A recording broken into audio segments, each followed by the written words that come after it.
Bueno, hago una pequeña presentación de la Semana Grande de Tutti y de don Luis Argüello, que no necesita presentación, pero aún así.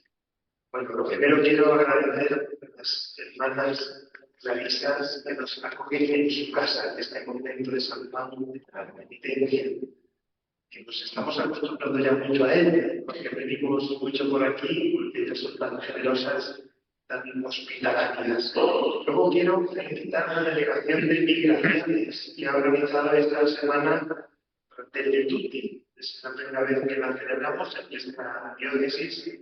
Esperemos que dé mucho fruto. Se trata de dar a conocer la pastoral social de la Iglesia. La delegación también ha organizado un curso de doctrina social de la Iglesia que se va desarrollando. Ahora tenemos esta semana intensiva para conocer la pastoral social de la Iglesia. En la Fratelli Tutti, la encíclica del Papa, en el capítulo segundo, el Papa comenta la parábola del buen samaritano, en el que aparecen los diferentes personajes. Aparece la persona herida, que queda en el camino, los salteadores, el buen samaritano y los que pasan de largo. Y el Papa dice, podemos identificarnos con todos ellos. Podemos ser la persona herida, podemos ser el buen samaritano, en algún caso. También a veces somos los que pasan de largo, o también los ladrones, los salteadores. Pues de lo que se trata es de que seamos sobre todo el buen samaritano. Para eso, estas 5 sesiones formativas. Hoy, la dimensión social del querigma, que es el anuncio cristiano. Tenemos a Luis Argüello como ponente. Pero mañana, pastoral penitenciaria. Y el miércoles, las personas en hogar. Y el jueves, el cuidado de la creación. Y el último día, el viernes, los migrantes. Y una novedad que me parece muy acertada de esta semana. Cada día la conferencia será en un sitio distinto. Es algo que demanda mucho lo cristiano de Alcalá, que no nos centremos solo en la ciudad, y por eso pues habrá una conferencia en Alcalá, en Caspada, en Torrejón y en Rivas hacia Madrid. Pues, felicidades a la Delegación de Migraciones por esta preciosa iniciativa. Y presento, para no quitar mucho tiempo, a nuestro ponente, a don Luis, que es palentino, nacido en Meneses de Campos, es licenciado en Derecho Civil, ordenado sacerdote en 1986 para la Archidiócesis de Valladolid. Aquí ha ocupado cargos de responsabilidad muy importantes como rector del seminario, vicario general, y en el año 2016 fue nombrado obispo auxiliar de Valladolid. Entre el 2018 y 2022 fue secretario general de la Conferencia Episcopal. Yo creo que todos guardamos en nuestra memoria sus intervenciones, esas ruedas de prensa nada fáciles y muchos documentos en los que se ve su mano. Siempre su claridad en la palabra, su erudición, porque tiene una cultura realmente enorme, y su amor a la Iglesia. Es un referente para muchos laicos, para muchos sacerdotes, para muchos obispos, los cuales me incluyo. El año 2022 nombrado arzobispo de Valladolid y este año los obispos nos eligieron como presidente de la Conferencia Episcopal Española. Es un lujo, un honor y una alegría tenerle aquí esta noche para hablarnos de la dimensión social del querido Luis. Muchas gracias por venir a casa. Esperemos que se sienta en su casa y estamos ansiosos de escucharle. Pues buenas tardes, amigos y hermanos, querido Antonio. Me alegra poder también estar aquí, en este lugar, en esta casa con aroma franciscano, de hermanas clarisas. En un día en el que la familia franciscana hay que unirnos en el dolor de la muerte de un hermano franciscano en Valencia, ¿no? Valencia, que parece ser la concentración de tantas desgracias. Bien, yo voy a tratar, en la medida de lo posible, de defender una tesis, ¿sí? Y es que el anuncio del querigma, donde se resume lo nuclear cristiano, lo nuclear del anuncio cristiano, lleva en sí mismo una dimensión social, la dimensión social. Yo creo que a veces en la vida de la Iglesia nos ocurre que pensamos que hay cosas que son de la vida cristiana, cada cual el acento que podamos poner, y hay otras cosas que son, bueno, opinables o de libre elección, o para algunos que tengan el carisma, para los que se sientan especialmente llamados a determinadas tareas y funciones, ¿no? Los desafíos de esta hora son al mismo tiempo de la evangelización, de la comprensión de la persona y de la situación de la familia y de la casa común. De alguna forma, el Papa Francisco, a lo largo de su pontificado y también con su magisterio, Evangelii Gaudium, Gaudete et Exsultate, Laudato Si, Fratelli Tutti, Semana Fratelli Tutti, nos trata de hacer caer en la cuenta de esto, que hay un hilo que une la afirmación de Dios como comunión que se entrega, como Trinidad, la comprensión de la persona a imagen y semejanza del Dios Trinidad, y cómo la organización de la familia y de la casa se realizan precisamente buscando esa unidad entre quien somos, persona, varón y mujer, de las manos de quien salimos y el horizonte de plenitud hacia el que vamos. Por eso, como una primera cuestión, quisiera, bueno, poner como el marco de referencia, sí, de una forma muy sencilla, casi desde unos textos. La Trinidad y la relación entre las criaturas. A ello se refiere Francisco en Laudato Si, números 239 y 40. Para los cristianos, creer en un solo Dios, que es comunión trinitaria, lleva a pensar que toda la realidad contiene en su seno una marca propiamente trinitaria. También la persona humana está llamada a asumir el dinamismo trinitario, saliendo de sí, para vivir en comunión con Dios, con los otros y con todas las criaturas. Podríamos decir que esta es la fuente en la que queremos situarnos. Una línea del marco que llamamos fuente. Otra línea del marco que llamamos cauce. El Espíritu del Señor está sobre mí, por lo cual me ha ungido para evangelizar a los pobres.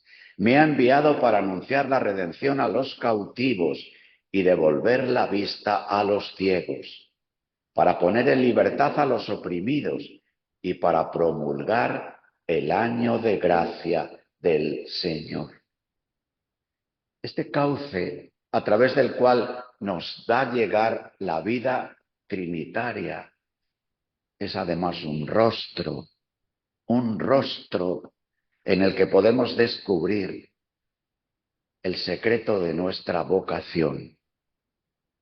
Es el Cristo, porque es el ungido. El Espíritu del Señor está sobre mí, porque me ha ungido para evangelizar a los pobres.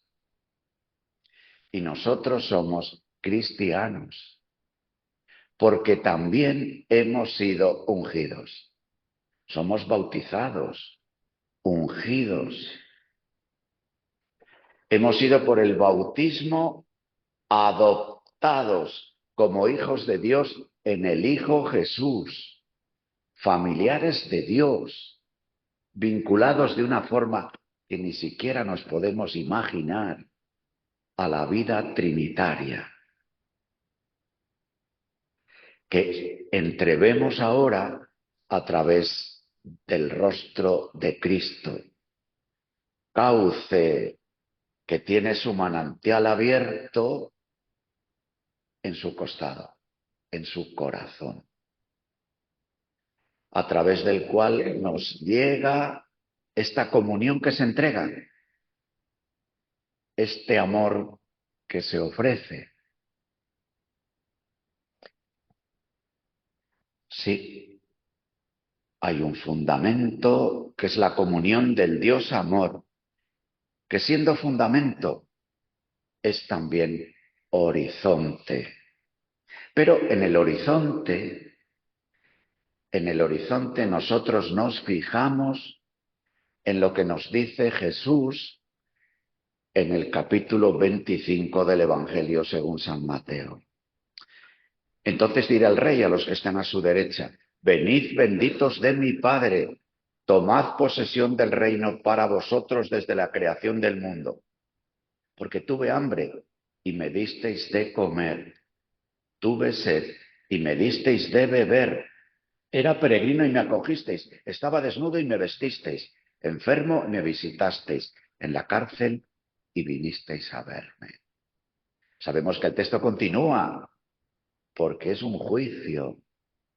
El juicio final, el juicio escatológico, se anticipa, entra en la historia, y ese horizonte hacia la plenitud del Dios comunión al que vamos ha de pasar por un juicio, por una prueba, por una crisis que se anticipa mientras vamos haciendo el recorrido,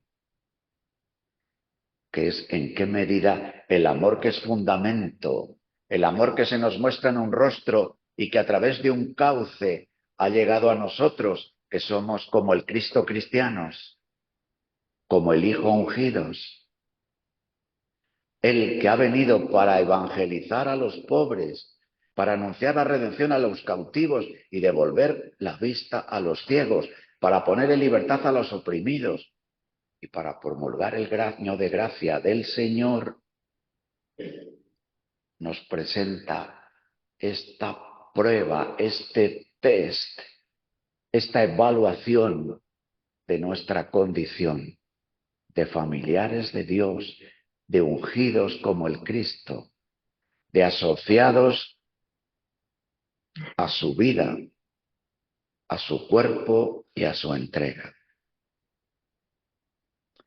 Por eso, en el marco fundamento trinitario, podríamos decir rostro y cauce cristológico, horizonte escatológico en el que los pobres aparecen como una presencia singular de Cristo. Y el último lado de nuestro cuadro es el camino que vamos haciendo. Esta palabra que está resonando con especial fuerza en este momento de la vida de la Iglesia, en el que la Iglesia se lee a sí misma como sínodo, como pueblo en camino, como pueblo con el camino, sin odos, con odos, el camino, Jesús. Mas como Cristo efectuó la redención en la pobreza y en la persecución, así la Iglesia es la llamada a seguir ese mismo camino para comunicar a los hombres los frutos de la salvación. Cristo Jesús, existiendo en la forma de Dios, se anonadó a sí mismo, tomando la forma de esclavo, y por nosotros se hizo pobre, siendo rico. Así la Iglesia, aunque el cumplimiento de su misión exige recursos humanos, no está constituida para buscar la gloria de este mundo, sino para predicar la humildad y la abnegación, incluso con su ejemplo. Cristo fue enviado por el Padre a evangelizar a los pobres y levantar a los oprimidos. volvemos a ver el rostro, para buscar y salvar lo que estaba perdido. De manera semejante, la Iglesia abraza a todos los afligidos por la debilidad humana. Más aún, reconocen los pobres y los que sufren la imagen de su fundador pobre y paciente. Se esfuerzan a aliviar sus necesidades y pretende servir en ellos a Cristo. Es el número 8 de la Constitución Lumen Gentium sobre la Iglesia, en el que se nos dice lo que la Iglesia es: asamblea de llamados, porque la Iglesia es la llamada a seguir el mismo camino de Jesús, que pasó por el pesebre pobre, que pasó por la cruz, sacrificado y perseguido. Por tanto, la cuestión de la dimensión social, la cuestión de la Iglesia y su servicio a los pobres, no es una opción. En un tramo del camino hemos hablado de opción por los pobres. Bueno, y nos entendemos lo que estamos como queriendo decir. Pero eso a veces nos juega una mala pasada, porque podríamos pensar en que se puede optar o no optar. No es una cuestión de opción, es una cuestión de ser, de lo que somos. En nuestra fragilidad, en el coloquio que compartimos, porque todos estamos tocados por alguna forma de fragilidad. Bien, este es como el marco: vida trinitaria, Jesucristo, bautizados, confirmados, partícipes de la Eucaristía, en un horizonte de la peregrinación que anticipa en el hoy del tiempo el juicio de Dios. Y sabiendo que somos un pueblo en camino, que pisa las huellas del mismo Jesús, que es camino, verdad y vida. Segunda página. La primera página hemos puesto como el marco. Segunda página. No me voy a entretener mucho porque daría pie para una copla entera. La situación del mundo en el que vivimos. El Papa lo repite mucho, ¿no? ¿Qué expresiones está empleando el Papa para definir el tiempo en que vivimos? Cambio de época, en el que pilares de lo humano se remueven al mismo tiempo. La comprensión de la persona, la manera de entender la amistad, el amor, los afectos. La revolución que se produce en el mundo del trabajo por las diversas fases de las revoluciones industriales, tecnológicas, ahora inteligencia artificial. El sentido de la vida. Otra expresión que utiliza el Papa para referirse al momento presente. Vivimos en una época de una guerra como en pedazos, en tramos sueltos. Guerra que en algunos casos nos entra con fuerza por las pantallas. Gaza, Cisjordania, Líbano, Israel, Ucrania, Rusia, Sudán, Nigeria. Bueno, podríamos seguir porque es una lista muy larga. Y eso que se llama hoy guerras híbridas, en el que la búsqueda de una competencia posicional entre los poderosos del mundo, bueno, pues se expresa de diversas maneras. Un ejemplo. Hace unas semanas, en septiembre, antes de ir al sínodo, pasó por España, recibimos una caravana que, viniendo desde Iberoamérica, iba hacia Roma con un sentido especialmente de sensibilidad de ecología humana integral. Los que vienen hablan de un ejemplo concreto para ayudar a situar nuestro mundo, ¿no? En un lugar de Iberoamérica, una gran empresa de la minería extractivista está explotando el territorio, un amplio territorio, para obtener minerales importantes, como por ejemplo el litio. Había una cierta sospecha de que pudiera haber coltán, pero no lo había, pero sí litio, que es tan importante para lo que llamamos hoy la transición verde, la transición energética, para las baterías de los coches eléctricos y las baterías de otros aparatos. Esta empresa tenía un marchamo, una garantía.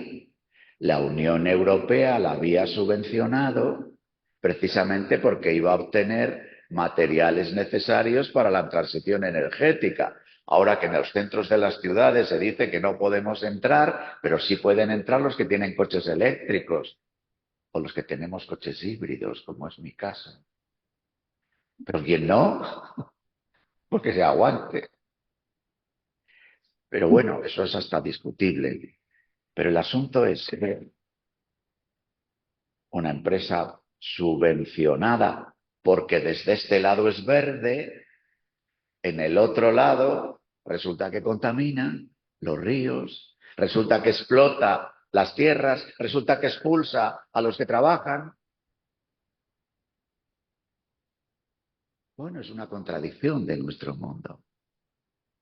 Una expresión de eso que Francisco llama una guerra en pedacitos. Una dimensión de esta guerra es también la lucha por la comprensión de la persona. Una expresión de esta guerra es las reducciones antropológicas, la quiebra de lo que puede ser la conciencia social de un pueblo dividido en múltiples identidades, que cada cual reivindica su trozo de derechos.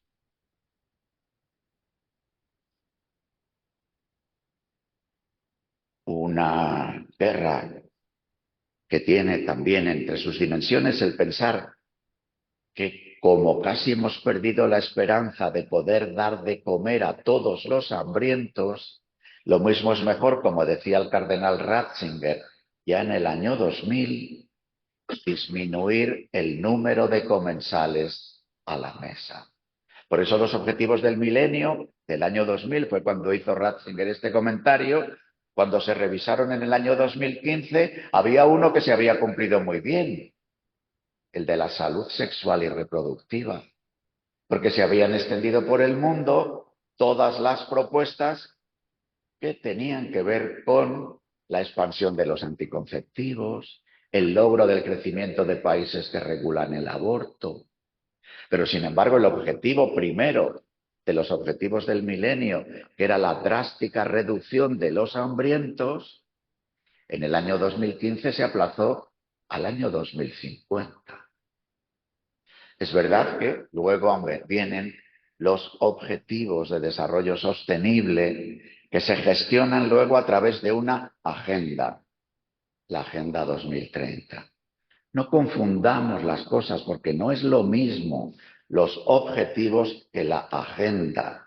La agenda se refiere a la gobernanza, a cómo se conjugan unos objetivos con otros, a cuál es lo que se pone como prioritario, a quiénes son los que gestionan el llevar a cabo los objetivos. Porque esto en la Iglesia y en las organizaciones católicas genera bastante lío a la hora de asumimos los objetivos. Claro, se dice combatamos el hambre, asumimos los objetivos, decimos que se extienda la educación, que se cuide el planeta. El asunto es quién tiene la agenda de los objetivos, quién prioriza unos sí, otros no, o quién, para conseguir uno, piensa que es necesario desarrollar de una determinada manera otro. lo que denunciaba Ratzinger en el 2000 y que proféticamente se cumplió. Vivimos, bueno, también nosotros, lo que estamos viviendo estos días en España, ¿no? Por fijarme en un aspecto valioso, ¿no? Una reacción ante el sufrimiento de otros, una movilización, una conciencia de ser pueblo, incluso una conciencia de ser nación, palabra complicada en nuestra situación política actual, ¿no? Un deseo de arrimar el hombro, de coger la pala o la escoba, una duda sobre las posibilidades de lo político, un aprovechamiento de la situación para la antipolítica. Bueno, lo que sí de una u otra forma intuimos es que, como decía, he citado a un papa, Benedicto XVI, cuando era cardenal Ratzinger, voy a citar a un papa, Francisco, cuando era solo Bergoglio en Buenos Aires. Decía el cardenal de Buenos Aires: hay momentos en la vida, pocos pero esenciales, que es preciso tomar decisiones críticas totales y fundantes. Críticas, porque se ubican en el preciso límite entre la apuesta y la claudicación, la esperanza y el desastre, la vida y la muerte. Totales, porque no se refieren a algún aspecto particular, a un asunto o desafío optativo, a un sector determinado de la realidad, sino que definen una vida en su totalidad y por un largo tiempo. Es más, hacen a la más profunda identidad de cada uno. No solo suceden en el tiempo, sino que le dan forma a nuestra temporalidad y a nuestra existencia. En este sentido, es por lo que digo, decía Bergoglio, que son fundantes, decisiones críticas, totales y fundantes. Fundan un modo de vivir, una forma de ser, de verse a uno mismo y de presentarse ante el mundo y ante los semejantes. Una determinada posición ante los futuros posibles.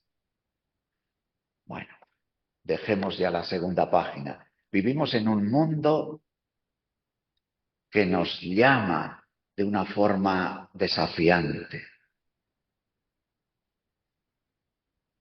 ¿Y a qué nos llama? A través de la situación del mundo, el Señor nos llama. Nos llama a evangelizar. Es decir, hacer presente en el mundo el reino de Dios.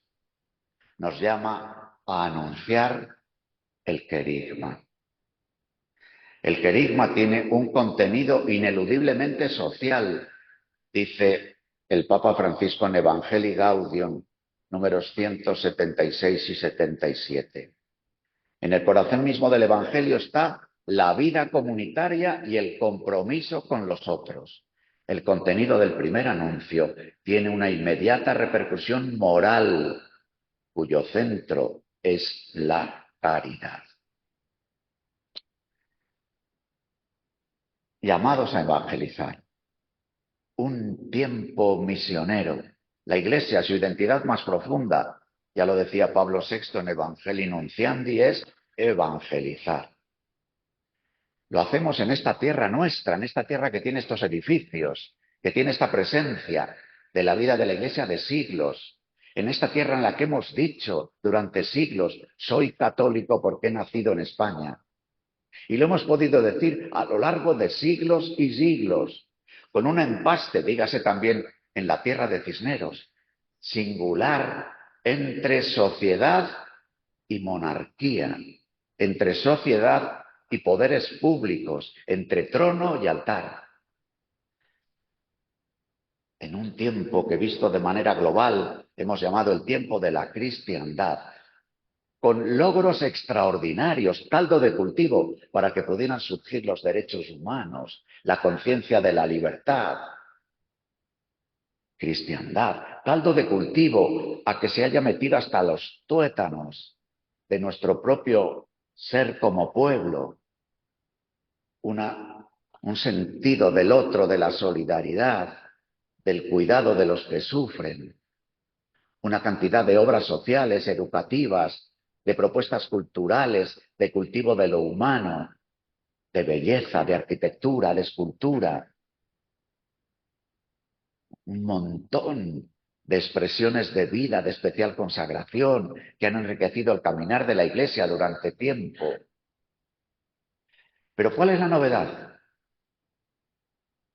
Que viviendo así a lo largo de tiempo y viviendo también las consecuencias de lo que la propia vida cristiana ha logrado, que el hombre se ponga de pie, que aparezca la conciencia, que se ame la libertad, que se sospeche del maestro, de la autoridad, del otro, pues hemos como aprendido a vivir primero como si Dios no existiera. Y a lo que voy, porque no me quiero entretener más en esto. Soy católico porque he nacido en España. Y desde ahí realizo determinadas prácticas. Y no nos ha sido necesaria la experiencia de la conversión, ni la experiencia de la iniciación cristiana. De hecho, aunque ya el Santo Concilio Vaticano II reinstaura para toda la Iglesia el catecumenado como noviciado de la vida cristiana, sigue siendo una precaución grande para las iglesias que peregrinan en España nuestro sistema de iniciación cristiana, nuestra transmisión de la fe, hasta que hacemos chistes sobre lo que pasa con los que se confirman o sobre lo que ocurre a los domingos siguientes de que los niños y niñas hayan hecho la primera comunión.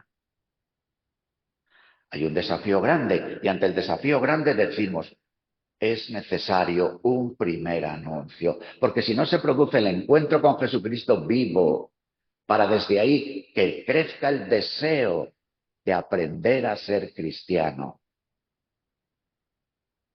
Porque no se es cristiano por haber nacido en un sitio, sino por tener la experiencia de que el Señor transforma nuestra vida desde el encuentro con Él.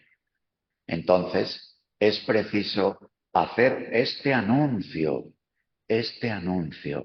un anuncio que se hace cantado, un pregón, kerigma, que viene del verbo griego kerixomai, significa pregonar, anunciar cantando. ¿Cuál es el cántico que acompaña al anuncio?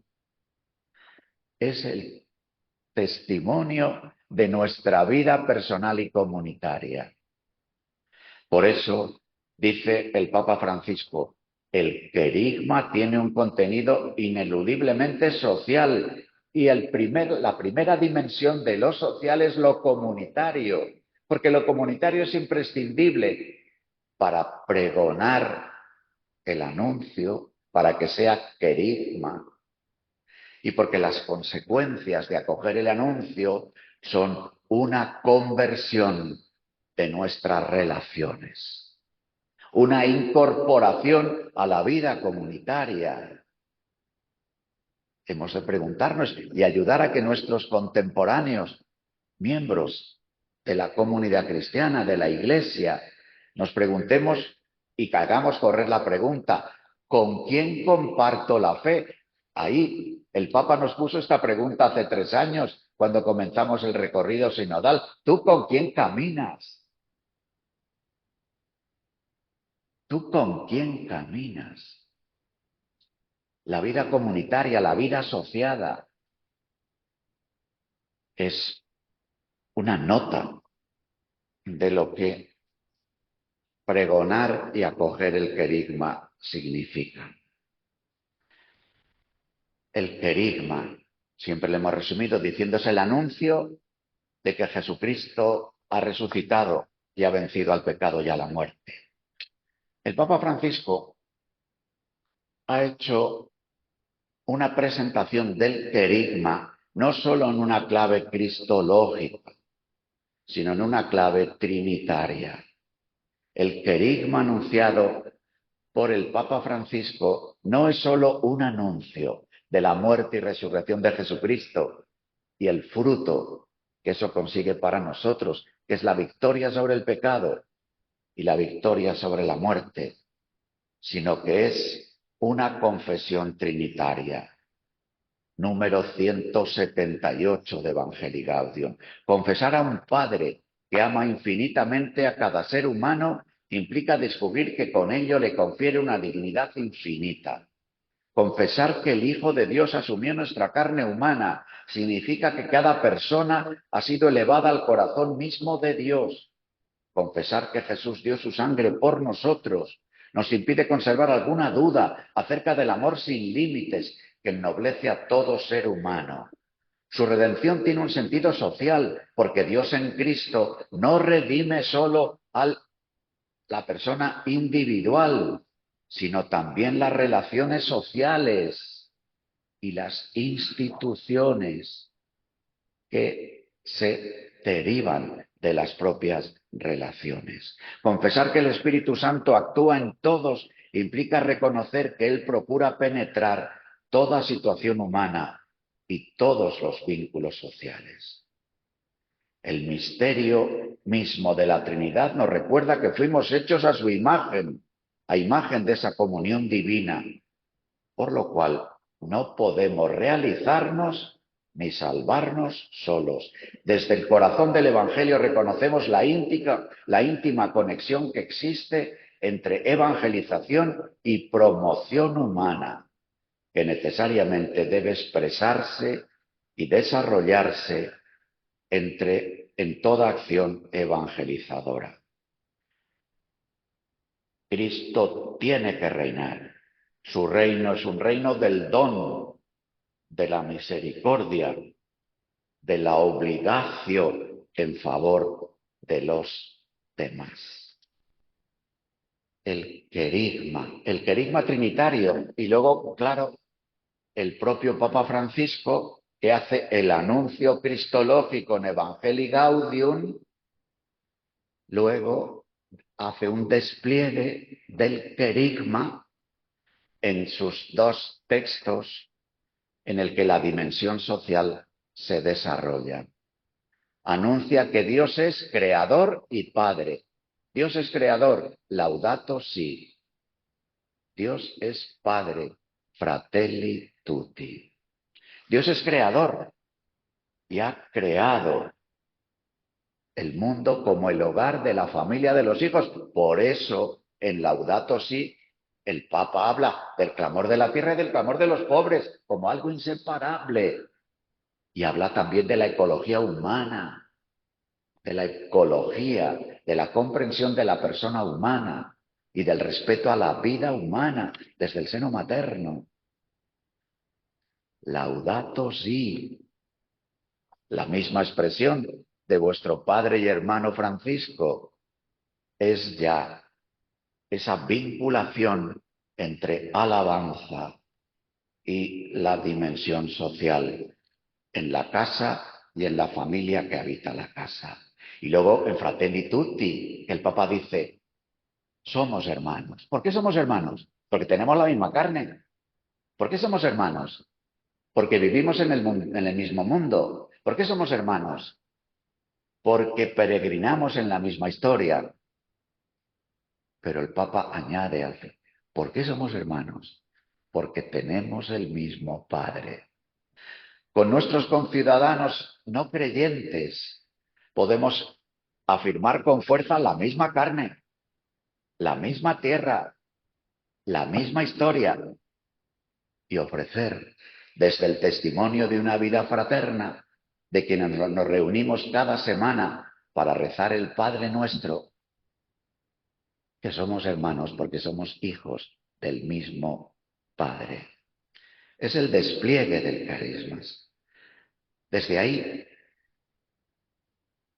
otra página, primera página el marco, segunda página la situación del mundo, tercera página el querigma tal como le plantea Francisco. Resumido el querigma de Francisco, para completar la tercera página, le podemos ver en la exhortación apostólica Christus Vivit que hizo después del sínodo sobre los jóvenes. Dios te ama. Cristo ha dado la vida por ti. El Espíritu Santo te da la oportunidad de vivir una vida nueva. Es otra forma de cantar y contar el querigma que tiene sus consecuencias. Porque si acogemos a Dios como Padre, ¿esto qué significa para cómo miramos a los demás? Si acogemos a Jesús como el que vence al pecado y a la muerte, ¿cómo se sitúa nuestra vida a la hora de combatir el pecado estructural del que ya nos hablaba San Juan Pablo II en Reconciliatio et Penitencia y también en Solicitudo Rei Socialis? ¿Cómo combatir las causas injustas de la muerte provocada, y al mismo tiempo cómo ofrecer esperanza ante todo esto, ¿no? Bien, otro paso más, otra página, unas pequeñas pistas para realizar este anuncio. Simplemente las enumero porque si no esto se va a hacer un poco largo. Es importante que nosotros como creyentes, si me permitís esta expresión coloquial, saquemos a Dios del armario. Hablemos de Dios, contemos con su gracia para poder amar en la verdad y en el vínculo que el mismo Dios nos ofrece. Es muy importante, el Papa Francisco, en la JMJ de Lisboa, cuando habló en la Universidad Católica de Lisboa, dijo a los que le estaban escuchando, jóvenes universitarios y también profesores, la importancia que tiene siempre, pero en este momento, caer en la cuenta de la relación que existe entre antropología, economía y política. Esto es muy importante porque es un camino de ida y vuelta.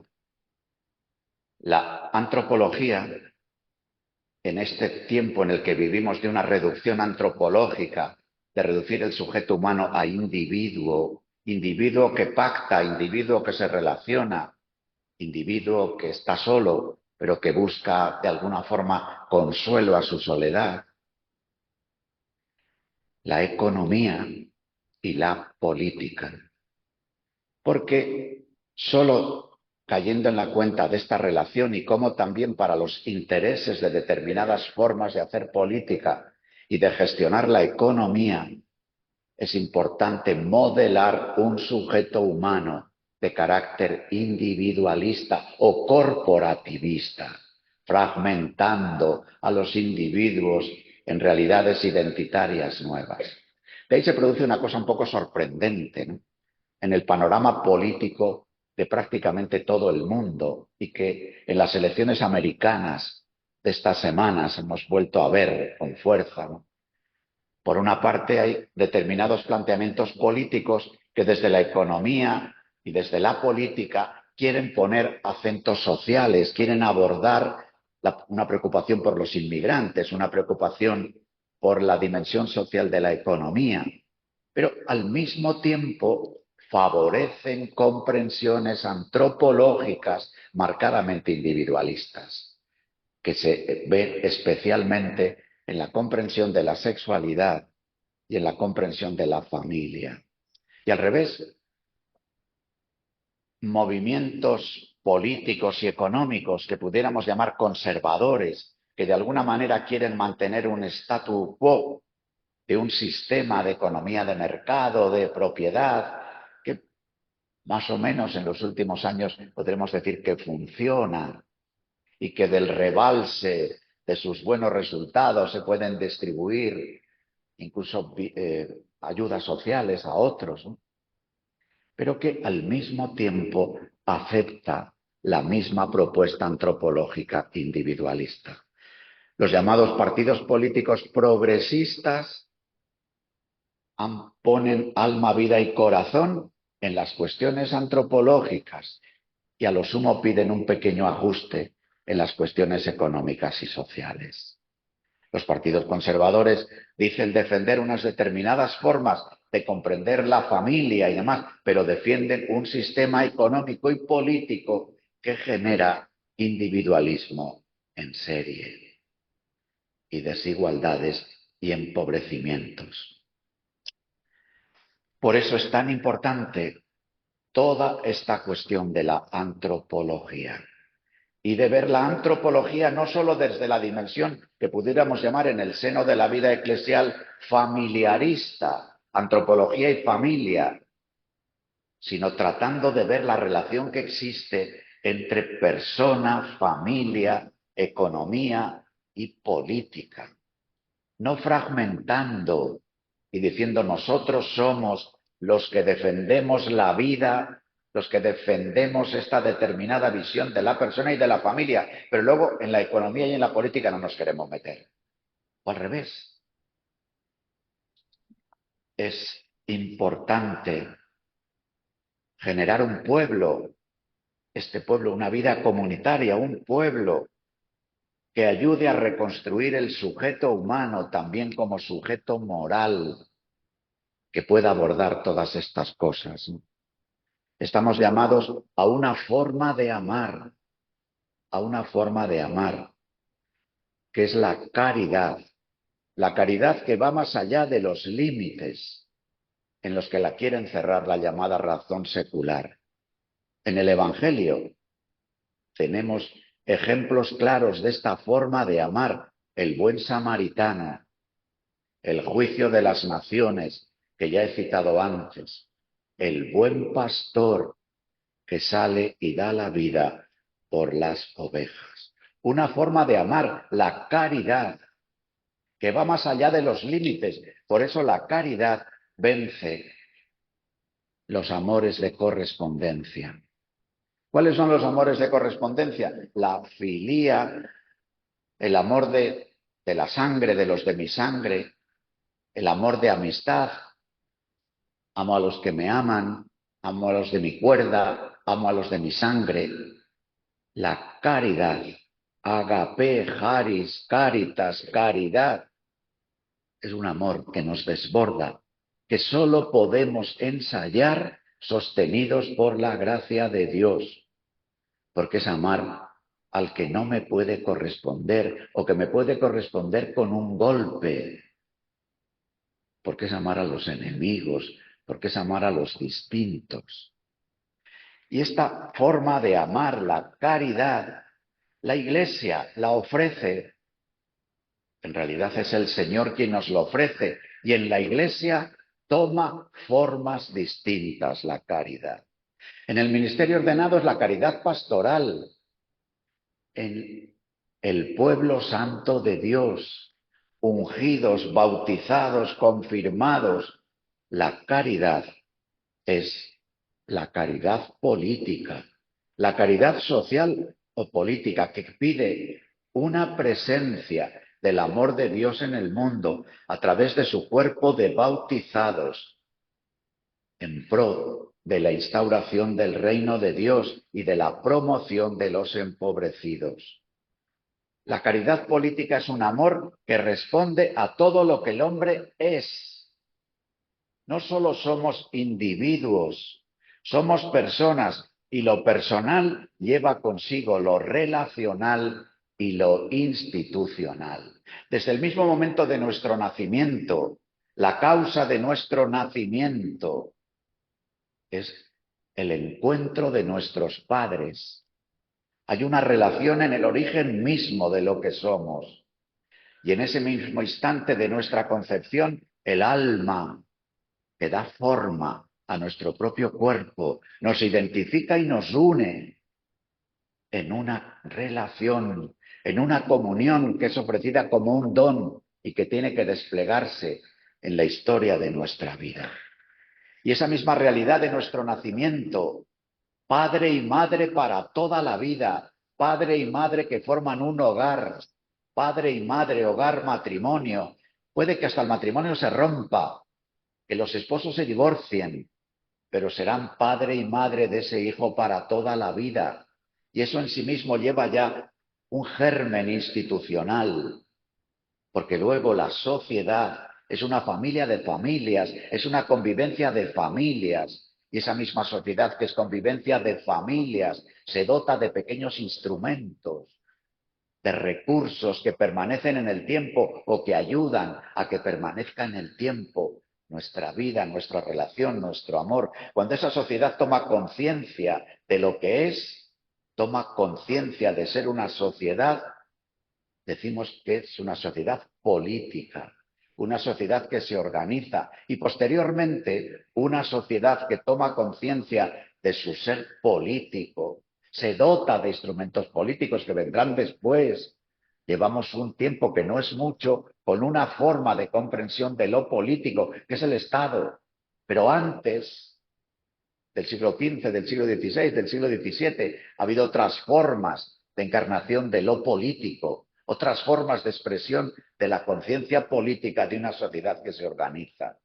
Y en este momento, en cambio, en esta crisis de la representación democrática, estamos llamados, queridos amigos, a sembrar en la historia con el ejercicio de nuestra caridad política, algo que quizás germine dentro de mucho tiempo, porque solo los que tenemos esperanza en la vida eterna podemos estar dispuestos a hacer una siembra pareciendo que perdemos el tiempo, una siembra en la historia de formas concretas de acción en lo que lo personal, lo ambiental relacional y lo institucional se pongan en juego. Un amor que responda a todo lo que el hombre es, persona, ambiente e institución, y a todo lo que el hombre necesita. Y por tanto que no se quede solo en lo urgente, sino que vaya a lo importante, que no remedie solo los hechos, sino que vaya a las causas. También ahora se está planteando estos días en Valencia. Claro que hay una emoción, un dolor, pero qué importante es que la emoción y el dolor se transformen en virtud política. Qué importante es que la emoción de estos días ayude también a profundizar en las causas, sabiendo que la última de las últimas de las causas es un misterio que nos desborda, un misterio que tiene relación con el misterio de iniquidad, con el pecado, que introdujo en el cosmos una desarmonía. Y eso se nos va de las manos, pero sí hay otras cosas que pueden tener con la prevención o con obras o con tal, el caer en la cuenta de nuestro estilo de vida. La doctrina social de la Iglesia necesita, amigos, un pueblo que encarne la caridad política. Y esta vivencia de la caridad política, y voy terminando, es un combate, ahora está de actualidad incluido entre los propios católicos, las cuestiones de las guerras culturales. Es verdad que muchas veces una guerra cultural no la haces tú, sino que te la hacen. Y te la hacen y dices, a ver, ¿cómo me sitúo? Pero la perspectiva de un cristiano en esta cuestión es descubrir en el hondón vivimos un combate espiritual, un combate entre la justicia del reino en favor de los pobres y las bestias y el dragón de las que nos habla el libro de Apocalipsis, que se resisten al plan de Dios. Es un combate hondo, espiritual. Por eso la tradición de la Iglesia ha llamado al pueblo que peregrina, anunciando el reino de Dios y sembrándola en la historia, iglesia militante. Y por eso la vocación de los laicos en el mundo se llama militancia cristiana, porque tiene esta dimensión de un combate contra las causas, sabiendo que la causa de las causas es el pecado, y por eso que el instrumento indispensable de esta militancia cristiana es evangelizar, es llamar a la conversión a los corazones, es promover a una persona para que se ponga de pie y desde la conversión participe de una familia, de una comunidad, de un equipo, de una asociación, desde la cual poder mirar la realidad, iluminados los ojos por el Señor y por la doctrina social de la Iglesia, para hacer así el ejercicio de la caridad política como vivencia del amor cristiano en la plaza pública. Y el primer ámbito de la plaza pública es nuestra familia. La familia y cómo nos planteemos la vida, las relaciones de las que formamos parte, de vecinos, las instituciones en las que estamos, educativas, sanitarias, culturales, políticas en sentido estricto. La vivencia del amor cristiano en la vida pública que promociona la amistad civil y una cultura inspirada en los principios y valores de la doctrina social. La vivencia del amor cristiano en la plaza pública, desde los diálogos mantenidos con nuestros vecinos, tiene que ayudar a promover la conciencia, a promover conciencia. Decían los revolucionarios del siglo XIX y de principios del siglo XX que la principal acción de un militante revolucionario de la tradición del movimiento obrero tenía que ver con promover conciencia, conciencia de clase, diría el movimiento obrero. Hermanos, nosotros hoy estamos llamados a una promoción de conciencia, de ser hijos y hermanos. Y así como la cultura cristiana hizo emerger los derechos humanos, hoy una nueva cultura cristiana tiene que hacer emerger los deberes humanos. Tenemos que ser el grupo que en medio de nuestra sociedad proclame los deberes. Porque ya hay muchos que levantan las banderas de los derechos.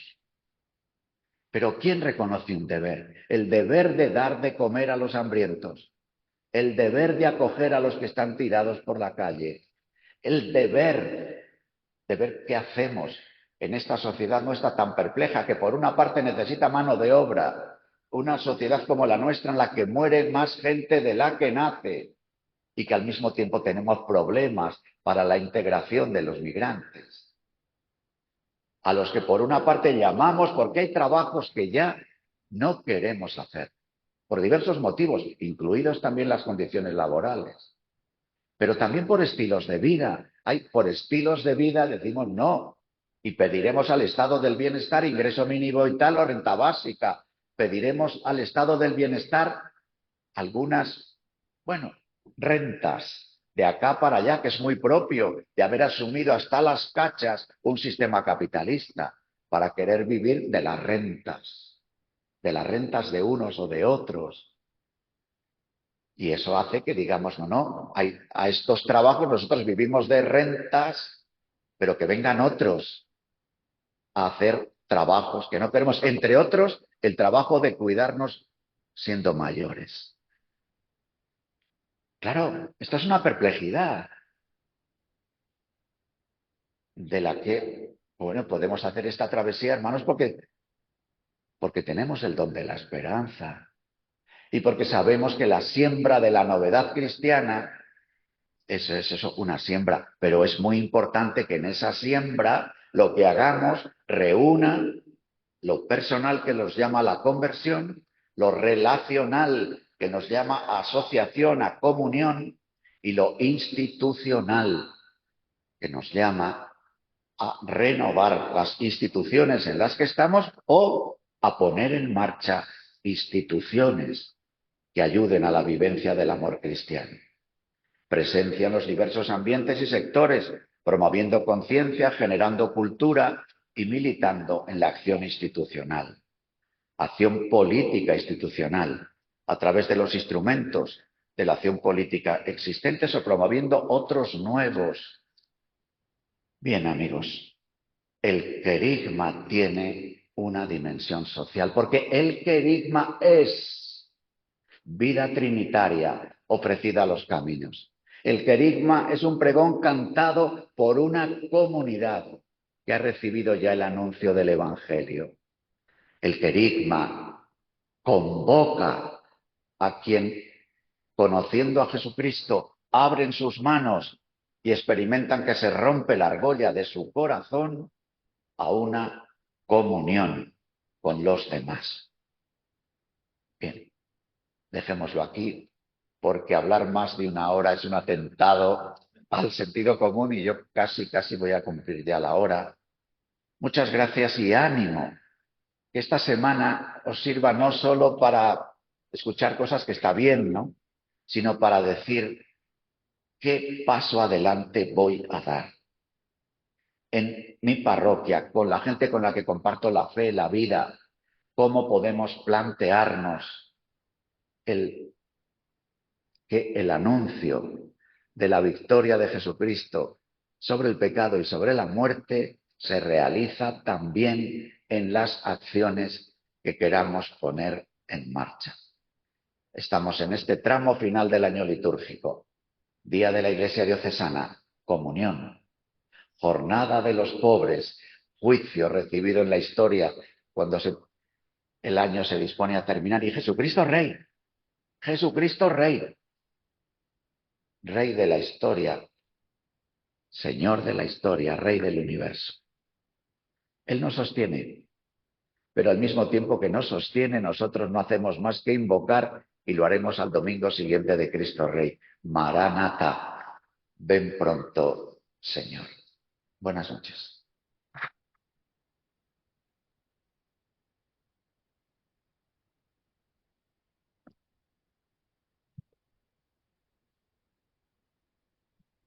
Sí.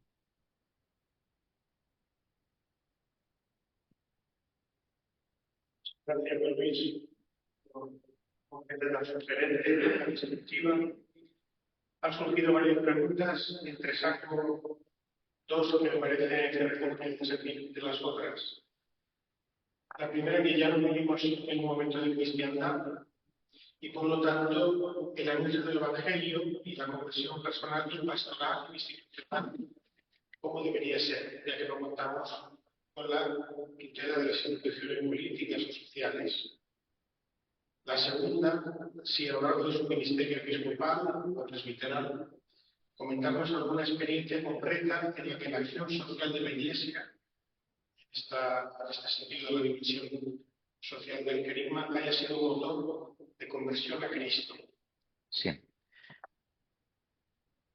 Por la primera cuestión, uno de los momentos de tensión de la Iglesia actual, yo lo he vivido en el sínodo así, tanto en la primera fase como de otra manera en la segunda. Es, por decirlo de una manera, la relación entre evangelio o evangelización y cultura. Dicho de otra manera, la inculturación de la fe, la evangelización de las culturas. Bueno, con tensión en la forma de ver esto en el conjunto de la Iglesia entera. Es verdad que una época está terminando, casi ha terminado, aunque tenemos todavía muchos ecos, ¿no? ¿Qué quiere decir esto? Lo quiero resumir ahora solo en dos cosas. Primero, en la Iglesia hemos de caer en la cuenta que es una buena noticia que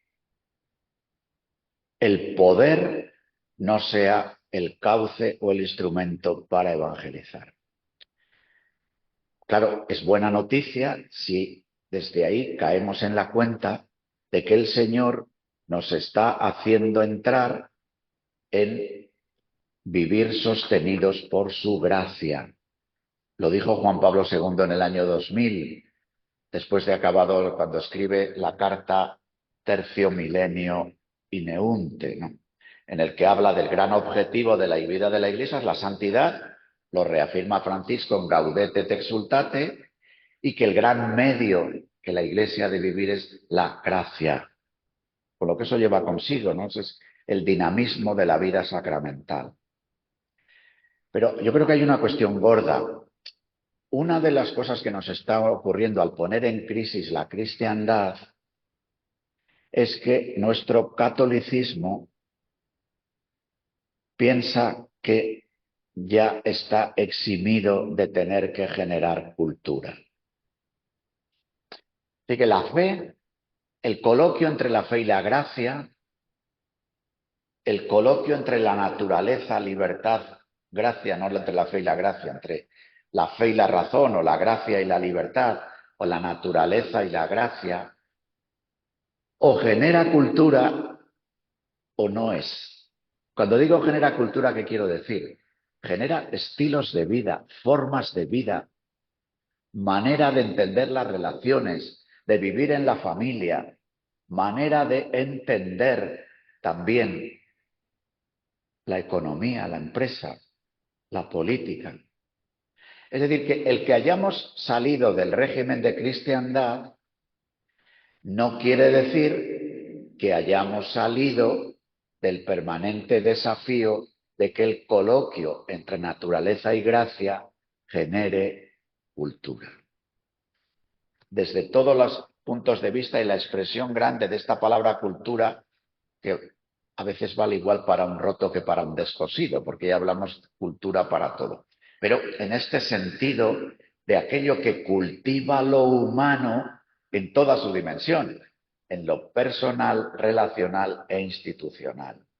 Entonces, este es un desafío grande que difícilmente se puede hacer sin una vida asociada, sin una vida comunitaria, sin una vida que se presenta ante el mundo y hace surgir esto.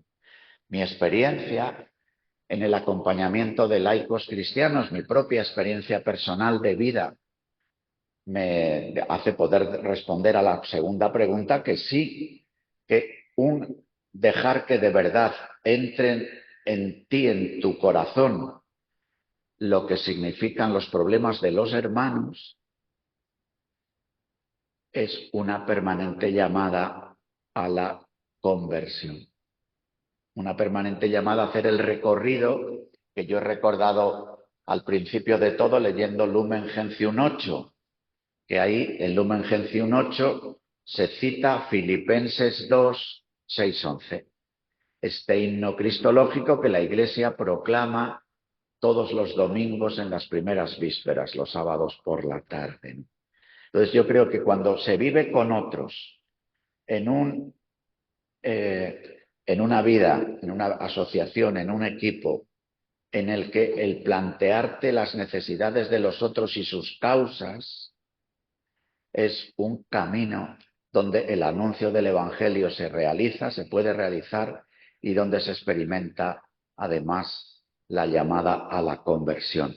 También se produce al revés, desde una experiencia de conversión que ves cómo afecta a tus relaciones y te hace tener una mirada distinta de lo que está alrededor, aparece el deseo de unirte a otros y de querer trabajar juntos. El momento que nos toca vivir es entusiasmante. No nos habíamos visto nunca en otra, de un momento misionero, de un momento de búsqueda, de un momento de tener que ensayar formas de evangelizar, de un momento de un cierto despojo, para, estar como más dispuestos a la acogida de lo que el Espíritu Santo nos dice. Por eso el Papa ha convocado este sínodo, que es una llamada al discernimiento, una llamada a decir juntos con los que camino, digo, Señor, ¿qué quieres de nosotros para impulsar la comunión misionera de un pueblo que ya no es un pueblo estático, sino es un pueblo que se ve a sí mismo como un pueblo peregrino, como un pueblo que camina y que haciendo la peregrinación tiene que discernir lo que se va encontrando en el camino. Y como en cada tramo del camino, anunciar el Evangelio y dejar señales del reino de Dios. Esas señales del reino de Dios son las acciones de carácter relacional e institucional que podamos dejar en el camino de la vida.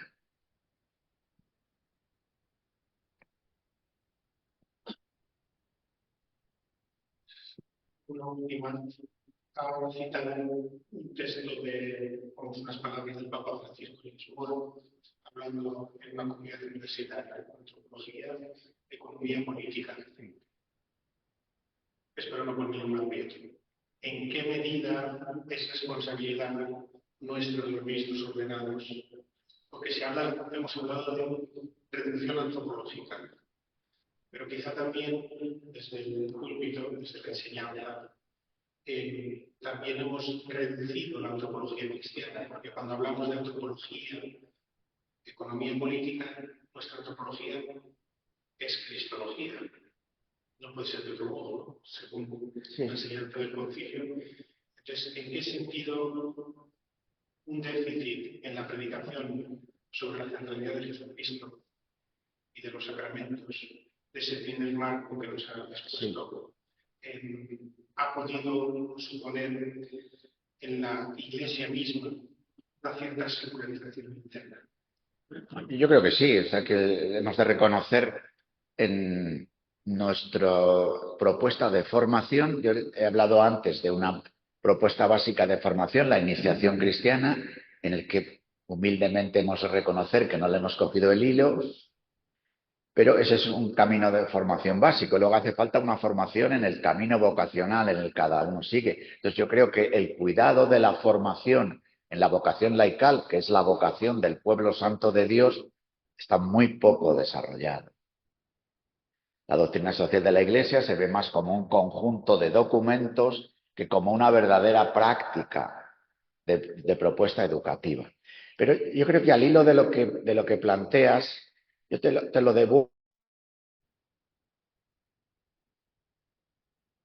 ministerio animando a los laicos a ser fieles a su vocación, lo cual no significa que todo el desarrollo de la vocación laical sea a través de ministerios intraeclesiales, intralitúrgicos, por decirlo así, o intraeclesiales, ¿no? Y hace falta una propuesta de vivir la vocación laical como lo que es. Es decir, lo que nos une a todos y que lo celebramos en la Eucaristía es que el Señor nos ofrece, nos regala la caridad. En corresponsabilidad diferenciada estamos llamados a dar forma a la caridad. Según nuestra vocación, nosotros hemos de desplegar hasta sus últimas consecuencias que sea eso de la caridad pastoral, el buen pastor que da la vida por las ovejas. Los laicos tenéis que ver qué es eso de vivir la caridad política, la caridad social o política, de la que vienen hablando los papas a lo largo de la mitad del siglo XX y todo lo que va del siglo XXI. Cómo la vida de especial consagración tiene que sacar brillo a los carismas para ver qué significa eso de la caridad consumada en la vivencia de un carisma.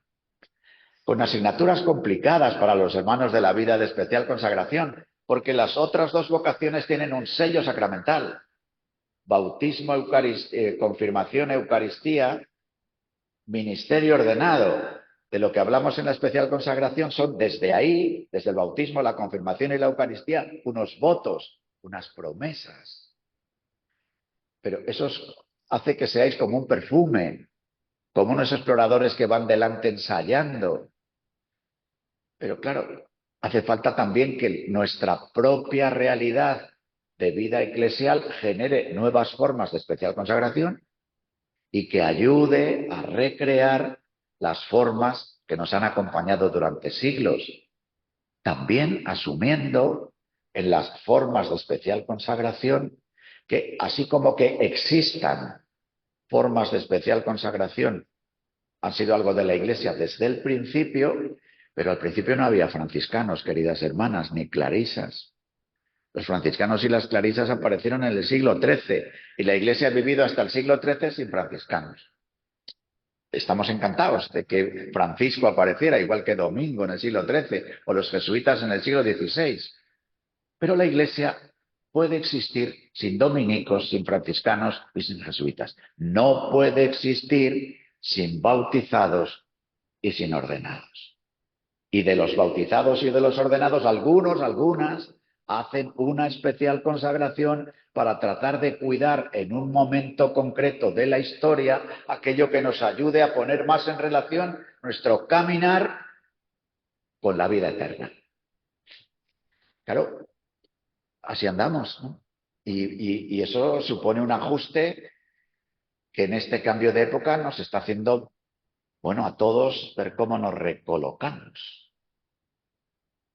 Por eso no hay que parar de decir, ven Espíritu Santo, ¿eh? Bueno, con alegría, con esperanza,